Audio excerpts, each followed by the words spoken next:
The stars had always seemed peaceful to Admiral Ji-ho Park. He remembered being a boy in Busan, sitting on his grandfather's roof, counting the lights in the sky.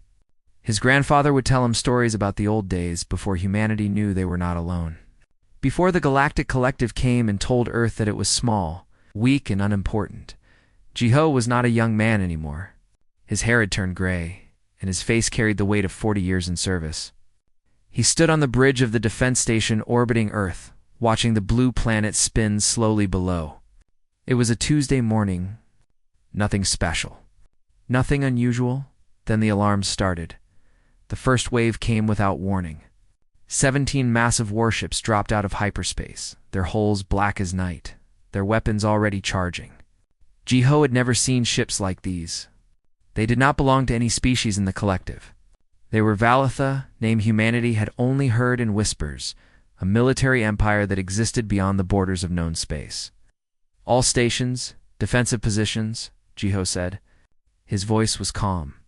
It was always calm. That was his gift and his curse.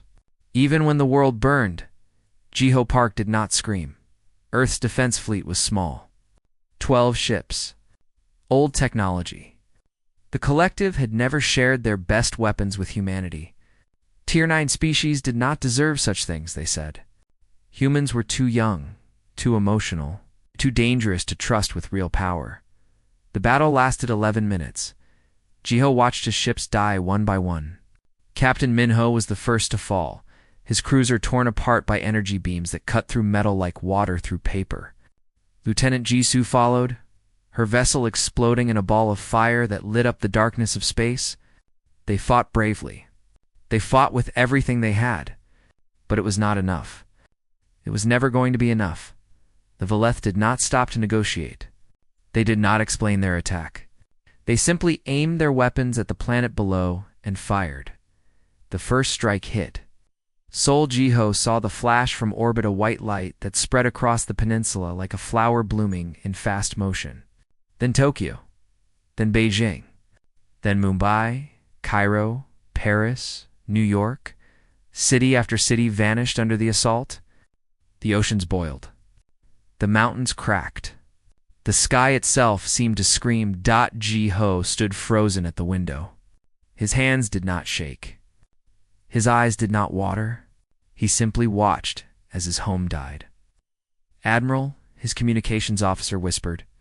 Her name was Hannah Yoon. She was young, brilliant, and now covered in blood from a wound on her forehead. The collective.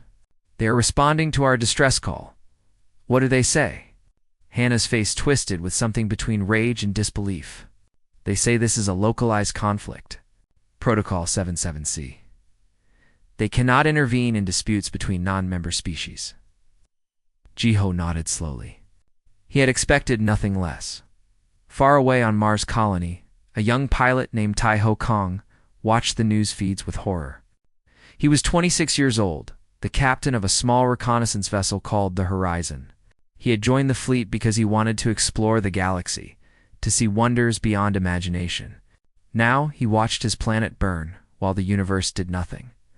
How can they just stand there? Tai-ho shouted at the screen. 3 billion people.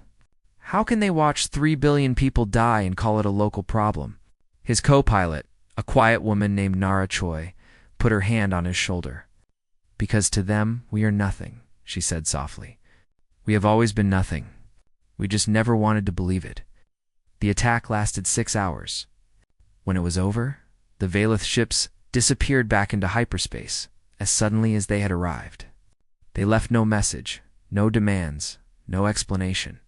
They had come to kill, and they had done their job well. Earth was not dead, but it was broken. The great cities were gone. The governments were shattered. Of the 8 billion humans who had woken up that Tuesday morning, only 5 billion remained by nightfall. Many of them would not survive the coming weeks. As radiation and chaos spread across the wounded planet, Admiral Ji-ho was among the survivors. His station had been damaged, but not destroyed. He gathered what remained of his crew, 43. People out of 202 and made his way down to the surface in an emergency shuttle. They landed near Busan, or what was left of it. Ji-ho walked through the ruins in silence. The streets where he had played as a child were now rivers of ash and broken glass. The building where his grandfather had lived was a pile of rubble. The school where he had learned to read was a smoking crater. He found survivors gathering in the remains of a park. Hundreds of them, covered in dust and blood, their eyes empty with shock.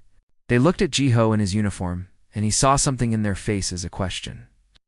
A need, a desperate hope for someone to tell them what to do next. A young engineer named Sujin Beek approached him. She was carrying a child in her arms, someone else's child, a boy who had stopped crying hours ago and now simply stared at nothing. What do we do now? Sujin asked. Her voice was hoarse from smoke. Jiho looked at her. He looked at all of them. Then he looked up at the sky, where the stars still shone, peaceful and uncaring.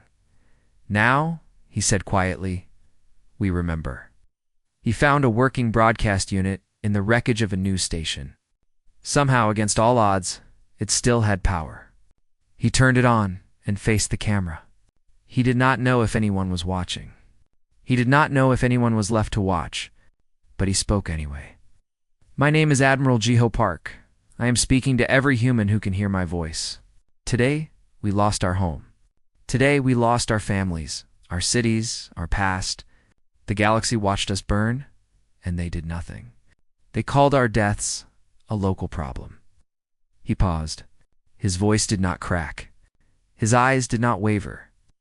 I want you to record everything. Every name, every face, every story, write them down. Speak them aloud. Never forget a single one. The galaxy thinks we are finished. They believe we will fade away, another failed species in their long history. But they do not know us. They have never known us. Jiho leaned closer to the camera. We will not beg for justice. We will not cry for mercy. We will stand up, and we will rebuild, and we will grow strong. And one day, not today, not tomorrow, but one day the galaxy will hear our voice. They will hear us, and they will understand what they have done. He straightened his uniform and looked directly into the lens. Humanity is not dead. We are just getting started. The broadcast ended. The survivors stared at the blank screen. And somewhere in the ruins of Busan, a small flame of something dangerous began to burn. It was not hope. Not exactly. It was something older. Something harder. It was the beginning of a promise. 3 years passed. The galaxy forgot about Earth. It was easy to forget. The Galactic Collective had seen species rise and fall for 100,000 years. Some were destroyed by war. Some were killed by disease. Some simply gave up and faded into nothing. Humanity, they believed, would be no different. A young species, barely capable of traveling between stars, had been struck down by a superior power. It was sad, perhaps, but it was also natural. The weak did not survive. That was the way of the universe. The collective's diplomats stopped sending messages to human colonies. The trade ships stopped visiting. The scholars stopped writing about Earth in their journals. Humanity became a footnote, a warning story told to younger species about what happened when you reached too far. Too fast, but Ambassador Revel of the Ithani was not so certain. Revel was old, even by the standards of his ancient species.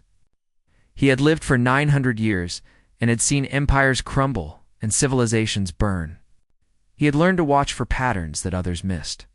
And there was something about humanity's silence that troubled him deeply. After the attack, humans had screamed. They had begged the collective for help, for justice, for anything. Their cries had echoed through every communication channel for months. But then, slowly, the noise had stopped. The messages became fewer. The pleas became quieter. And finally, there was nothing at all.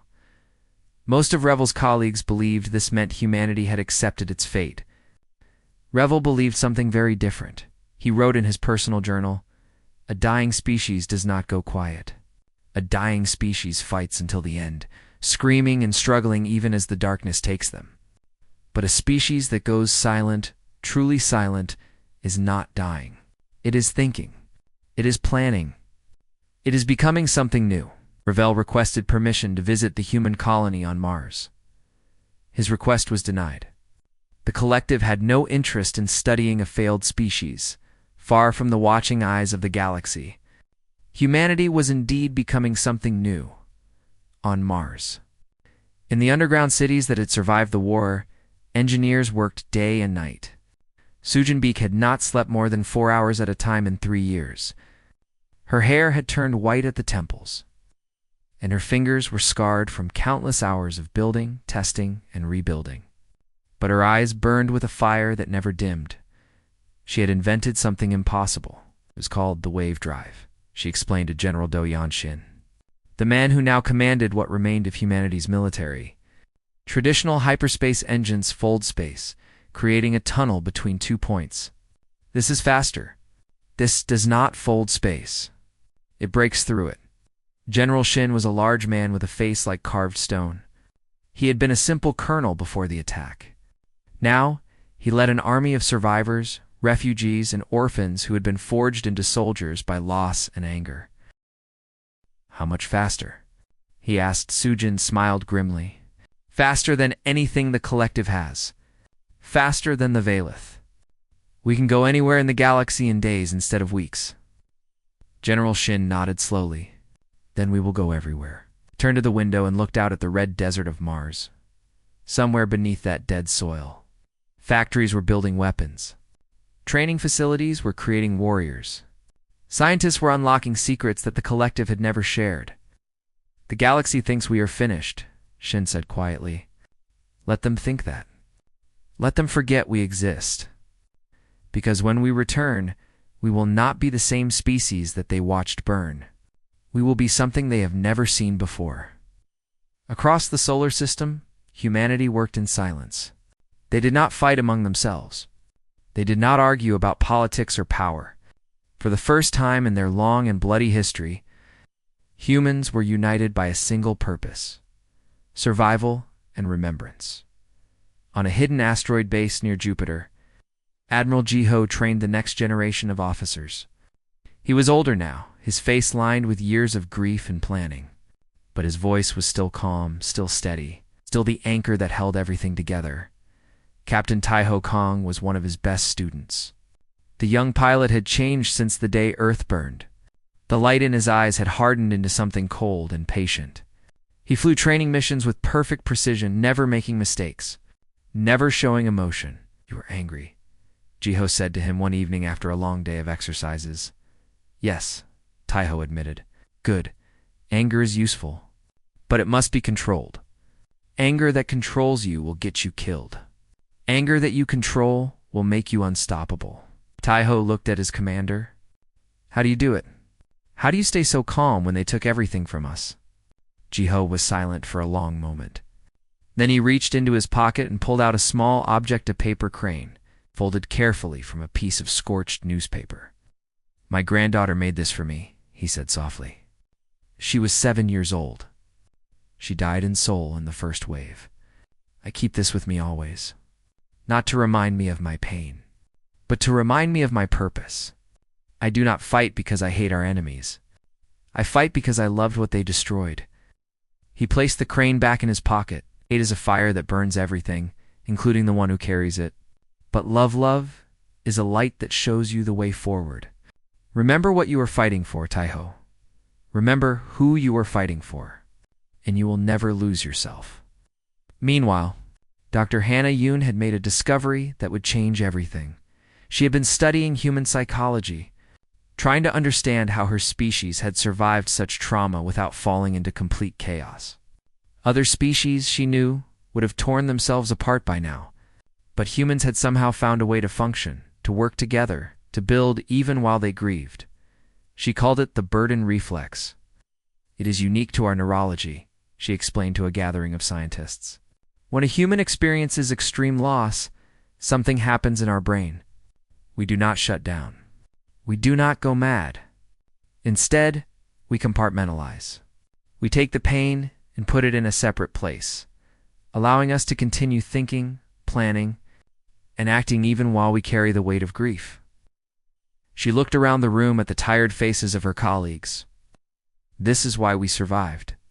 This is why we keep moving forward. Other species break under the weight of tragedy. We do not break. We bend. And then we spring back stronger than before. The discovery spread through the colonies like wildfire. Humans began to understand themselves in a new way. They were not weak for feeling pain.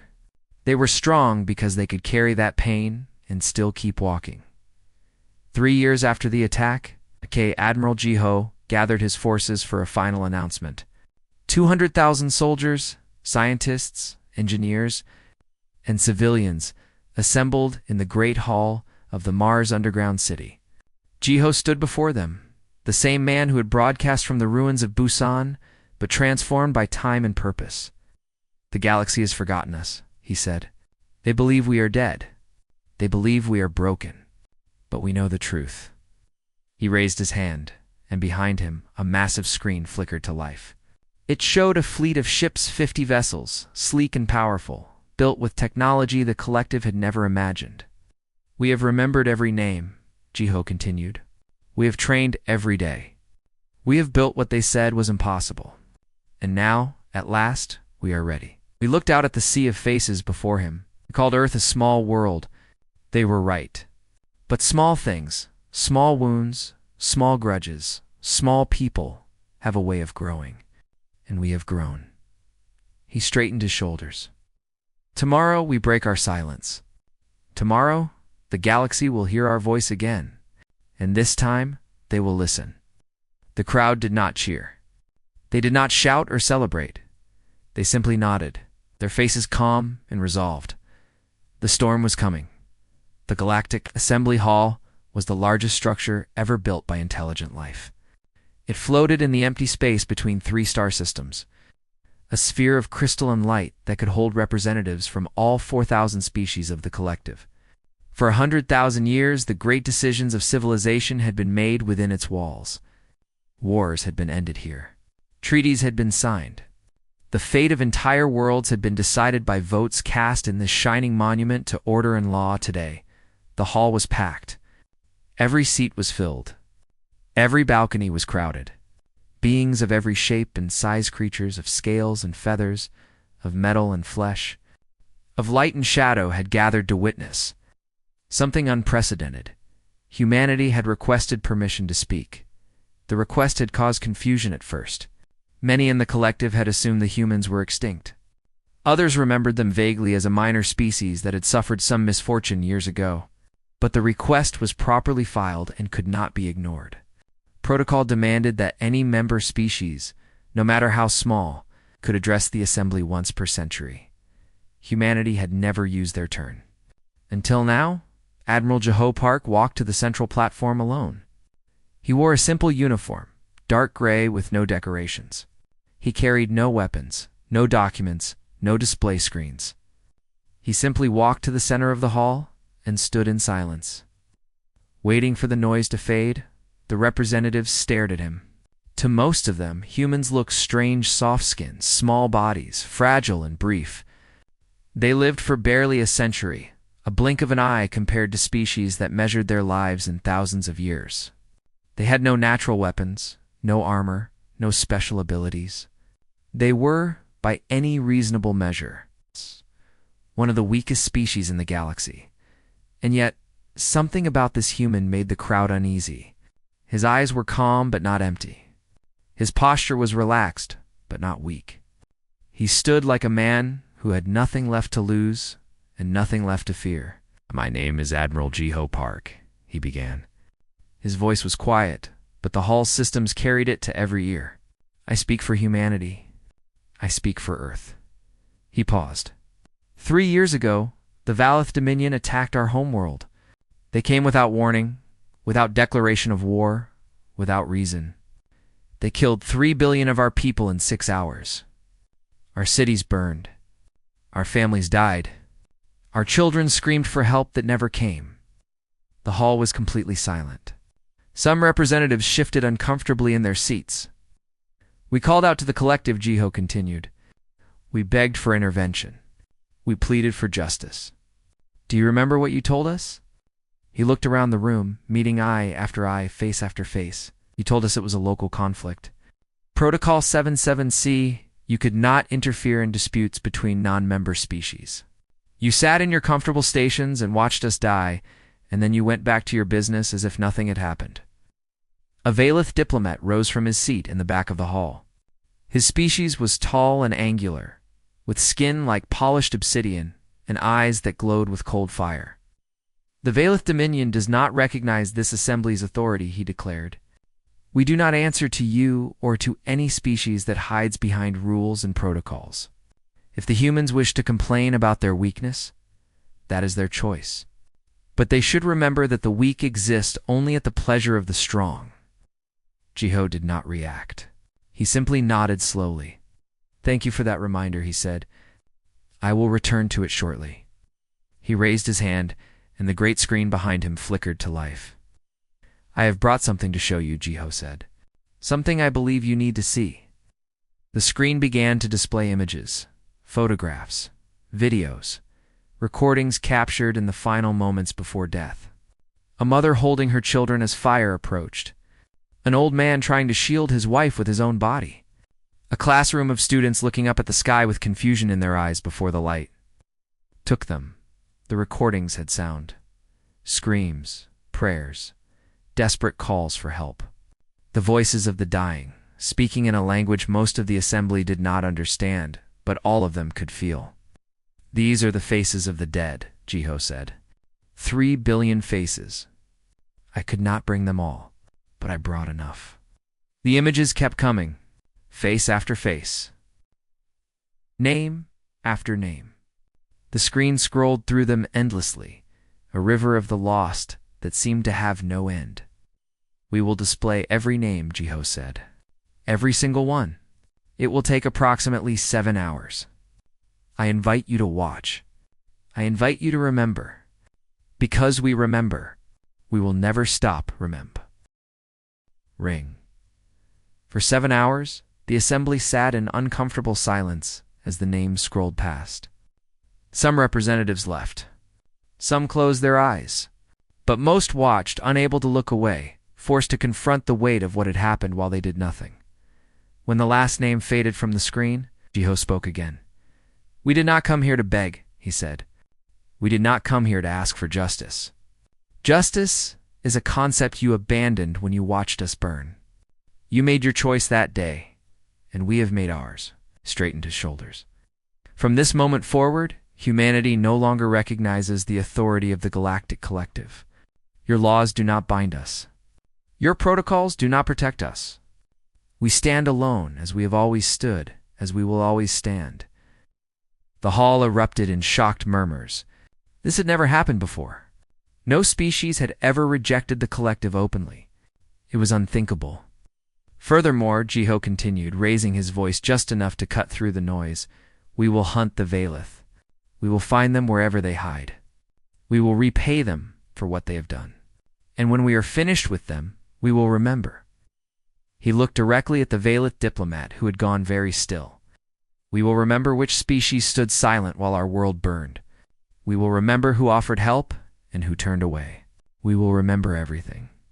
He turned back to the assembly. The collective has 4,000 species. You have watched the rise and fall of civilizations for 100,000 years. You believe you have seen everything. You believe you understand the nature of the universe. His voice dropped to barely above a whisper, but somehow it filled the entire hall. You have never seen anything like us. And by the time you understand what we are, it will be too late to stop what is coming.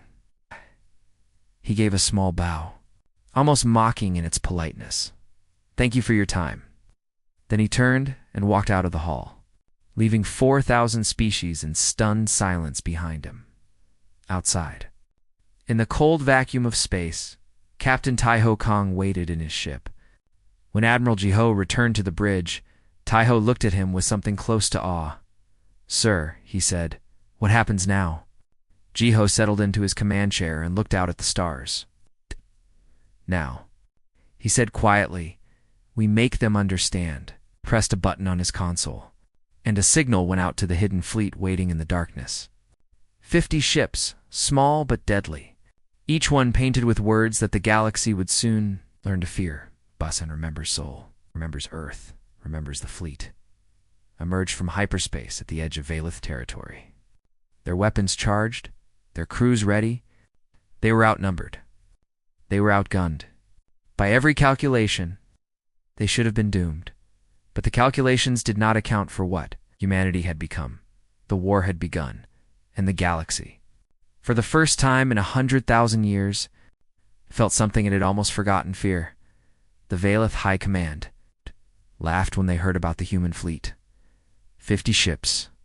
That was all the humans had brought to challenge an empire that controlled 200 star systems and commanded thousands of warships.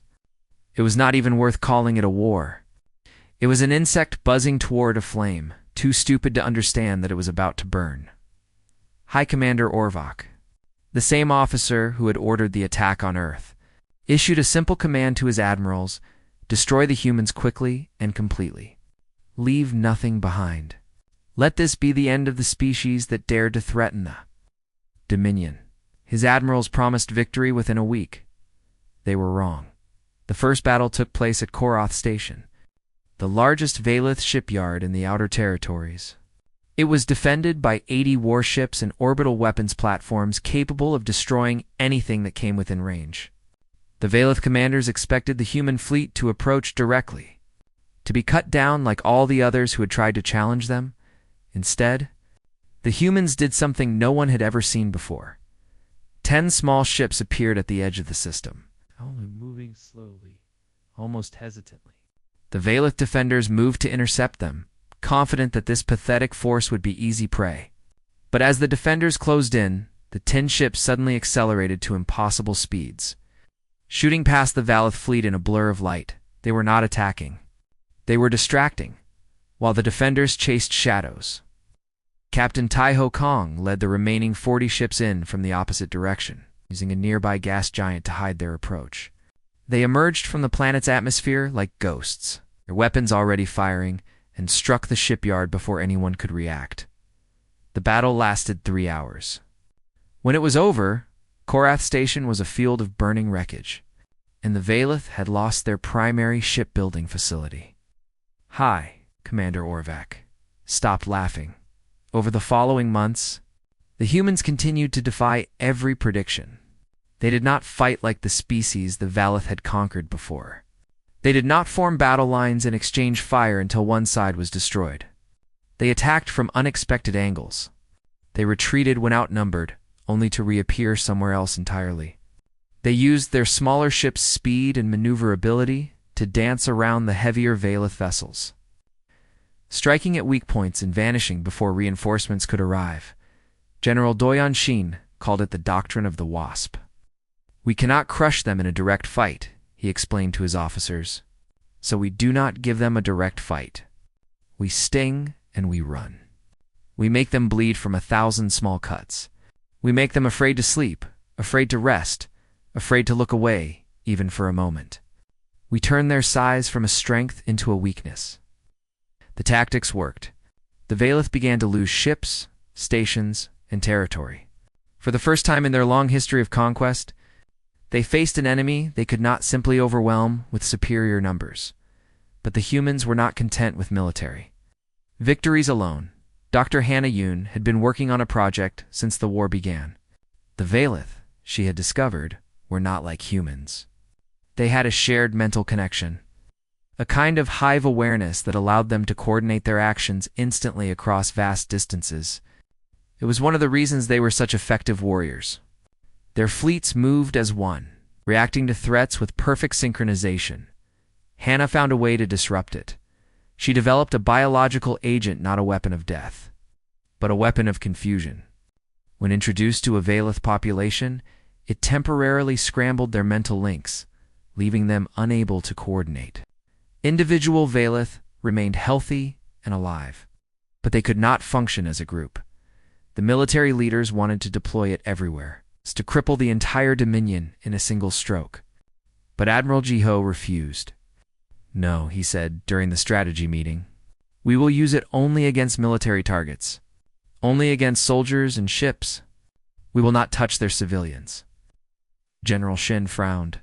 Sir, they did not show us the same mercy. They killed our children without hesitation. Yes, Jiho agreed. They did. And that is exactly why we will not do the same to them. He looked around the room at the faces of his officers, men and women who had lost everything, who had every reason to want revenge without limits. If we become like them, then we have lost more than a war. We have lost ourselves.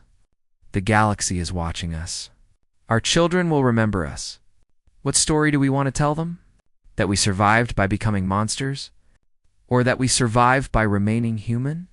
The room was silent. Then, slowly, the officers nodded. Lieutenant Nara Choi was the first to speak. Civilian targets are off limits, she said. We fight soldiers, not families. The others agreed. And so humanity went to war with rules that no one else in the galaxy would have understood. 6 months later, the turning point came. A Valeth civilian transport ship, carrying 3,000 non-combatants fleeing a war zone, suffered a critical engine failure near human-controlled space. They sent out a distress call, expecting no response. Humans, they had been told, were savages who showed no mercy. Instead, a human carrier appeared. Lieutenant Nara, Choi's ship. The Valeth captain prepared for death, but instead of weapons fire, he received a communication request. Lieutenant Nara's face appeared on his screen, a young human woman with tired eyes and a calm voice. This is the UEN's Quiet Dawn, she said. We are responding to your distress signal. Do you require assistance? The Valeth captain did not understand. You would help us? After what we did to your world?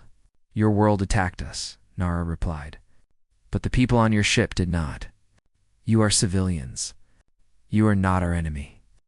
She sent engineering teams to repair the transport. She provided food and medical supplies. She escorted the ship to safe territory and released it. Without conditions, the story spread through the Valeth Dominion like fire. For the first time, ordinary Valeth began to question what they had been told about humans. They were not mindless savages. They were not weak, frightened prey. They were something else entirely, warriors who chose mercy. Enemies who treated prisoners with dignity. High Commander Orvak watched his empire's morale crumble. His people no longer believed in easy victory. His soldiers no longer trusted their commanders. And worst of all, he no longer trusted himself. He requested a meeting with Admiral Jiho. They met on a neutral station, lone with no weapons and no guards. Orvak was tall and proud, but his eyes carried a weariness that had not been there before the war began. Why? He asked simply. Why do you spare our civilians? Why do you show mercy to your enemies? You have every reason to hate us. We destroyed your world. We killed your families. Nice. And yet you rescue our ships and release our prisoners. Jiho was silent for a long moment. 3 years ago, he finally said, when I stood in the ruins of my home and looked at the bodies of my neighbors, I made a choice. I could become what you are, a creature that kills because it can, that destroys because it feels strong. Or I could become something else. He met Orvak's eyes. We are not fighting this war to destroy the Valeth. We are fighting to prove that destruction is not the only answer. We are fighting to show the galaxy that strength does not require cruelty, that power does not require evil. He leaned forward. That is why you have lost. Not because your ships are weaker, not because your tactics are flawed. You have lost because we are better than you, not in weapons or technology, in spirit, in purpose, in the thing that makes a civilization worth surviving. Orvak stared at him for a long time. I came here to negotiate terms of surrender, he said quietly. Jiho nodded. No. I did not expect to understand why I had lost. Now I do. He stood and gave a formal bow, the gesture of a warrior acknowledging a superior opponent. The Valeth Dominion surrenders. Not to the collective. To humanity. He straightened. Tell me what you want from us. Jiho rose to face him.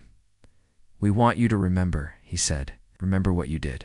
Remember what we did. Remember that there is always another way. The war was over, and humanity had won without, becoming monsters. The galaxy would remember the moment when everything changed. It was not the day when Earth burned. It was not the day when Admiral Jiho spoke to the Assembly. It was not even the day when High Commander Orvak surrendered. Those were important events, certainly. But they were not the moment that truly shook the foundations of galactic civilization. The moment came later. During the peace conference, when the Galactic Collective tried to resume control, the High Council of the Collective had watched the war with growing concern. A Tier 9 species had defeated a major military power. This should not have been possible. It violated every understanding they had about the natural order of the universe. Strong species dominated weak ones. Advanced civilizations ruled over primitive ones. That was how things had always worked. And yet here were the humans, standing victorious over an enemy that should have destroyed them easily. The council summoned Admiral Jiho to their chambers to discuss the future. Expected him to be grateful. They expected him to ask for readmission to the collective, perhaps with a slightly higher tier ranking. They expected things to return to normal. They did not get what they expected. "We are prepared to offer humanity Tier 5 status," the council speaker announced. He was an ancient being, his body more machine than flesh after thousands of years of life extension. "This is an unprecedented promotion. You should be honored."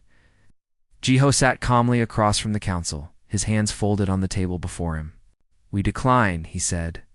The council speaker did not understand. "Decline? You would refuse advancement? You would choose to remain outside the collective?" "No," Jiho replied. "We do not decline advancement. We decline your rating system entirely. Humanity will not be ranked. We are not Tier 5 or Tier 9 or any other number you choose to assign. We are simply human, and we will be treated as equals or not at all." The chamber erupted in chaos. Species of every kind shouted objections and warnings. The tier system had existed for 100,000 years. It was the foundation of galactic order. Without it, how would anyone know their place? But Jiho was not finished. "Your tier system is based on technology and age," he continued, speaking over the noise. "You believe that older species are wiser, that more advanced technology makes a civilization better. But we have proven that this is false. The Valeth had better ships than us. They had more experience than us, and they lost. Not because we were more advanced, but because we were more determined, because we cared more about what we were fighting for." He stood and addressed the entire council. "We propose a new doctrine. A civilization should not be judged by how old it is or how powerful its weapons are. It should be judged by how it treats the weak, how it responds to tragedy, how it chooses to use its power." He paused. "We call it the Park Doctrine. Named not for me, but for my grandfather, who taught me that true strength comes from what you protect, not what you destroy." The council debated for weeks. Old alliances shifted. Young species who had long resented their low rankings began to speak up. The structure that had defined galactic politics for millennia began to crack. In the end, the collective voted to adopt the Park Doctrine. The collective was not unanimous. Many powerful species refused to accept a new order, but it was enough. The tier system would be abolished. Species would be judged by their actions, not their age. The galaxy had changed forever. In the years that followed, humanity took its place among the stars. Not as conquerors, not as victims, but as something new, a species that had earned its position through suffering and emerged with wisdom instead of hatred. 12 species formally requested alliance with Earth. They were younger civilizations, many of them overlooked and dismissed by the older powers. And they saw in humanity a partner who understood what it meant to be underestimated. Dr. Hannah Yoon was appointed as humanity's first ambassador to the reformed collective. She brought to the role the same quiet determination that had driven her research during the war. Her first official act was to propose the creation of Memorial Day, a galactic holiday to honor all species that had been lost to violence, neglect, or silence. The motion passed unanimously. Even the species that had opposed humanity's rise could not argue against remembering the dead. Captain Tai Ho Kong became the commander of the joint peacekeeping fleet, a new organization combining ships from humanity and their allied species. His flagship was called the Quiet Strength, named for the lesson Admiral Jiho had taught him years ago in a training facility near Jupiter. "We do not shout, Tai Ho. told his crew on their first deployment. We do not threaten. We simply exist, ready to protect those who cannot protect themselves. That is what it means to be strong. Sujin Beek won the Galactic Science Prize for her work on the wave drive. At the ceremony, surrounded by scholars from 100 worlds, she gave a speech that was broadcast to every corner of explored space. "I did not build this technology alone," she said. "I built it with the help of my grandmother, who died on Earth when I was young. She was not a scientist. She was a simple woman who fixed broken things for a living. She taught me that nothing is ever truly destroyed. Even when something shatters, the pieces remain. And from those pieces, something new can always be built." She held up her award, a crystal sculpture of a star being born. "This is not for me. This is for everyone who taught me that broken things can still build." Thank you. Admiral Jiho did not attend the ceremony. He did not attend any of the celebrations or honors that followed the war. Instead, he retired to a small village near the ruins of Busan, in a part of Korea that was slowly being rebuilt. He spent his days planting trees. For every ship that had been lost in the war, he planted one tree. For every soldier who had died, he planted another. The forest grew quickly, covering the hills that had once been scarred by fire and ash. Children from the nearby towns would come to play among the trees, not knowing that each one represented a sacrifice. Jiho never spoke publicly again. He turned down interviews, awards, and political positions. When people asked why, he would simply say that he had done what needed to be done. And now it was time for others to carry the burden forward. Years later, Ambassador Revel of the Athani finally received permission to visit Earth. He arrived on a spring morning when the cherry blossoms were falling like pink snow over the rebuilt streets of Seoul. The city was different from what he had seen in the old recordings, newer, cleaner, but still carrying traces of its past. You could see it in the way certain buildings were designed, the memorials built into their foundations, the names carved into walls and sidewalks. Revel walked through the city in silence, observing everything. He saw humans going about their daily lives, shopping, talking, laughing. Children ran through a park, playing games that made no sense to his ancient mind. An old woman fed birds by a fountain, her face peaceful in the afternoon sun. A young girl approached him. She could not have been more than 6 years old, and she showed no fear of this strange alien visitor. She held out a small object, a paper flower, folded carefully by clumsy but earnest hands. "For you," she said in broken galactic standard. "Welcome to Earth." Revel accepted the flower, looked at it for a long moment.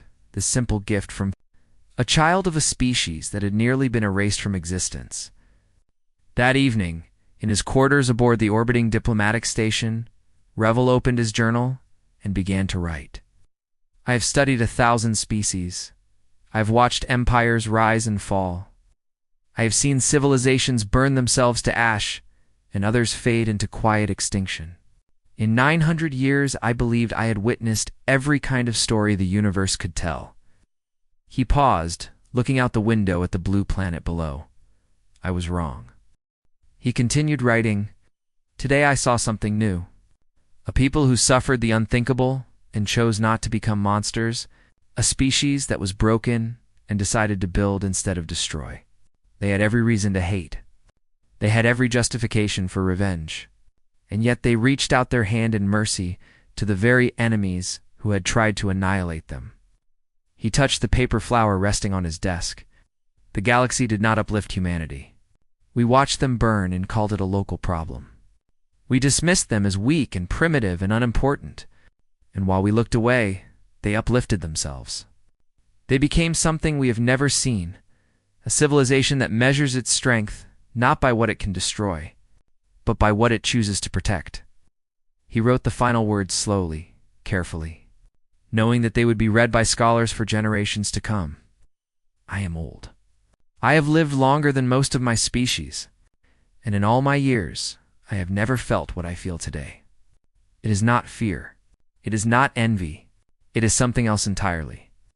He looked once more at the Earth, spinning peacefully in the void. "It is hope." He set down his pen. "Perhaps, in time, they will uplift us all." And far below, in a forest near Busan, An old man sat among the trees he had planted and watched the stars come out. He did not speak. He did not need to. The galaxy had heard humanity's voice, and nothing would ever be the same.